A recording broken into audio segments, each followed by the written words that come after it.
Ya, Assalamualaikum warahmatullahi wabarakatuh. Berjumpa lagi dengan Email Tutorial. Oke, pada kesempatan ini ya, saya akan membahas tentang cara menentukan nilai fungsi dari turunan trigonometri. Nah, ini berkaitan dengan matematika SMA ya. Berarti menentukan nilai turunan fungsi trigonometri. Jadi, misalkan ada fungsi trigonometri, kita turunkan, kemudian kita cari nilai pada X sama dengan sudut tertentu. Oke. Nah, nanti kita bahas dua soal agar kalian paham cara menyelesaikan soal model ini. Untuk itu simak videonya sampai selesai. Oke ya. Nah, sekarang langsung aja kita bahas. Ini untuk soal yang nomor 1 ya. Diketahui fx sama dengan cos x dikali 2 plus sin x. Tentukan dari turunannya atau f aksen x, kemudian nilai dari f aksen untuk pi per 4. Gitu ya. Nah, sekarang coba kita turunkan dulu.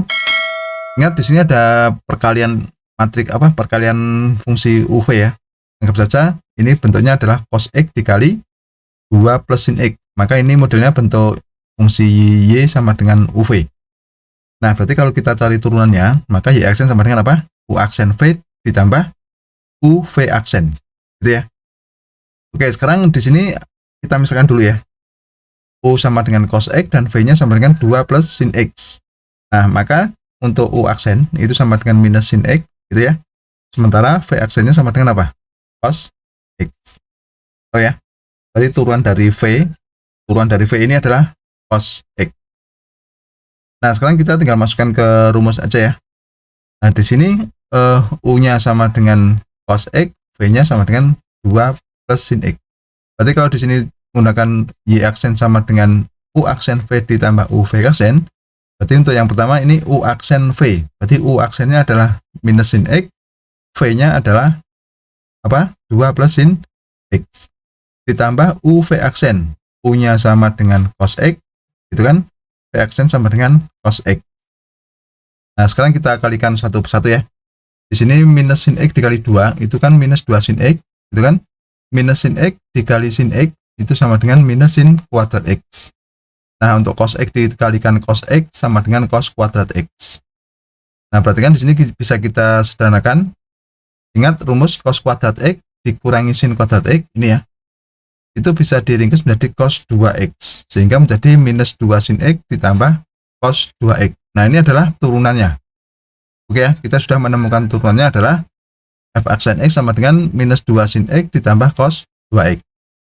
Sekarang kalau kita mencari ini ya, f aksen P per 4 gitu ya. Berarti kalau kita mencari f aksen P per 4, kita tinggal masukkan aja X-nya kita ganti dengan P per 4. Sehingga menjadi minus 2 sin P per 4 ditambah cos 2 dikali P per 4. Nah, 2 dikali P per 4 ini bisa kita ubah sehingga menjadi minus 2 sin P per 4 ditambah cos P per 2. Karena ini 2 dikali P per 4 sama dengan P per 2 ya. Oke, kita tahu bahwa sin Pi per 4 itu berapa? Sinus Pi per 4. Setengah akar 2 ya, itu setara dengan sin 45. Sudutnya 45 derajat. Berarti minus 2 sin 45, berarti kan minus 2 dikali setengah akar 2, ini ya. Ditambah cos Pi per 2. Pi per 2 itu kan 90. Cos 90 itu kan berapa? 0 ya. Nah, sehingga kita tinggal menghitung min 2 dikali setengah akar 2.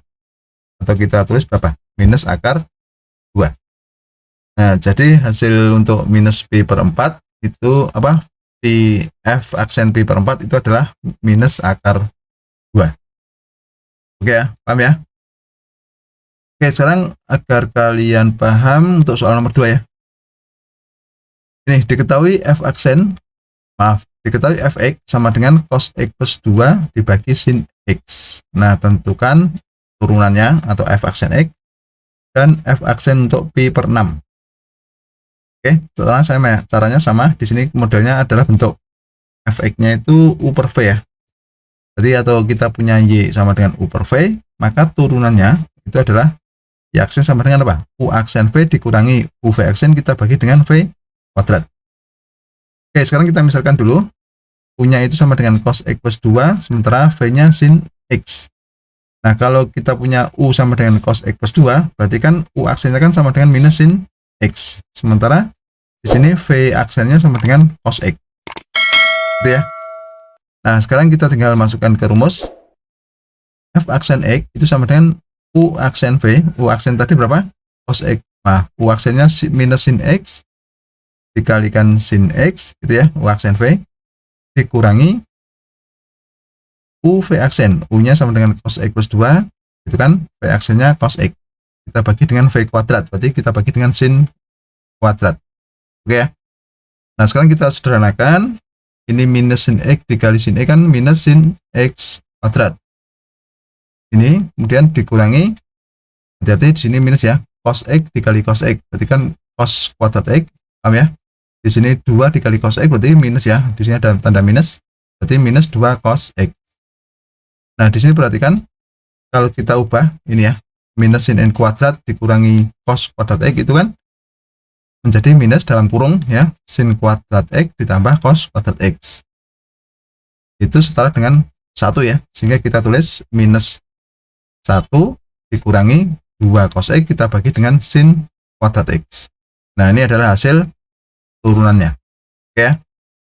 Sekarang kalau kita cari untuk turunan untuk pi per 6.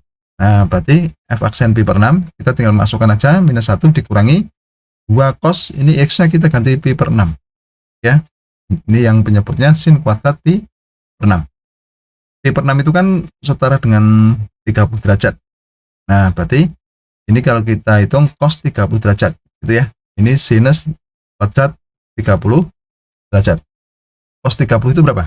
Cos 30 itu kan setengah akar 3 ya. Kalau sin 30 setengah. Oke, sehingga kita tulis saja ini minus 1 dikurangi 2 dikali setengah akar 3, gitu kan? Yang penyebutnya sin 30 itu kan setengah, berarti ini setengah kuadrat. Nah, sehingga bisa kita sederhanakan menjadi minus 1. Ini hati-hati, minus 2 dikali setengah, berarti kan minus 1 ya. Berarti ini menjadi minus akar 3, kita bagi dengan ini setengah kuadrat seperempat. Nah, ingat membagi sama dengan mengalihkan kebalikan. Berarti ini sama saja dengan minus 1 dikali, minus 1 dikurangi akar 3 dikalikan 4 ya. Kalau kita hitung menjadi minus 4 dikurangi 4 akar 3. Nah, jadi untuk turunan ini, f aksen untuk pi per 6 itu hasilnya adalah minus 4 dikurangi 4 akar 3. Oke ya, begitu. Sudah paham cara menentukan nilai fungsi turunan trigonometri? Ya, demikianlah tutorial dari saya. Semoga bermanfaat. Dan jangan lupa tunggu tutorial berikutnya.